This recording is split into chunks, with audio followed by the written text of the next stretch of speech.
Vault जो हैं वो ह्यूमनिज्म के थीम पे बात करते हैं और वो खुद को कॉस्मोस का नाम देते हैं। कॉस्मोस जो है वो कहते हैं एंटायर यूनिवर्स को, यानी कि वो कहते हैं कि मैं एक एंटायर यूनिवर्स को मैंने खुद में कंज्यूम किया हुआ है। वो मर्द और औरत की आवाज़ हैं और उनका ये भी कहना था कि इस यूनिवर्स में अच्छाई और बुराई दोनों चीज़ें हैं जिन्होंने इस सोसाइटी को बैलेंस किया हुआ है।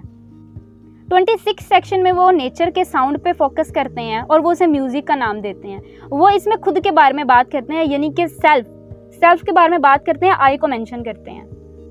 सेक्शन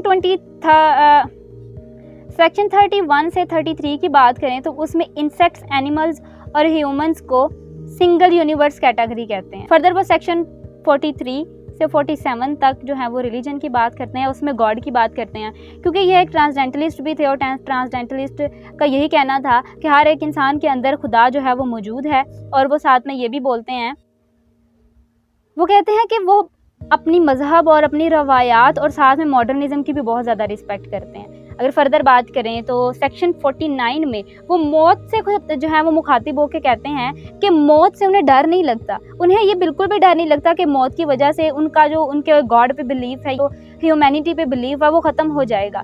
बल्कि ये है कि लेकिन वो फिर भी ये बोलते हैं कि मौत तो एक ना एक दिन आनी ही आनी है, आज नहीं तो कल, देर से सही या जल्दी, मौत ने जो है वो आके एक ना एक दिन उनको पकड़ना ही है। फाइनल सेक्शन में वो अपने काम पर जो है वो कमेंट करते हैं और वो कहते हैं कि उनकी जो राइटिंग है वो पैराडॉक्सिकल है।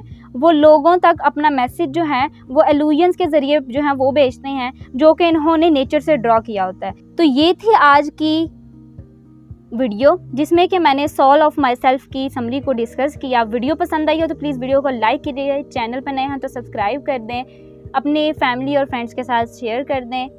तो मिलते हैं इंशाल्लाह नेक्स्ट वीडियो में। अल्लाह हाफ़िज़।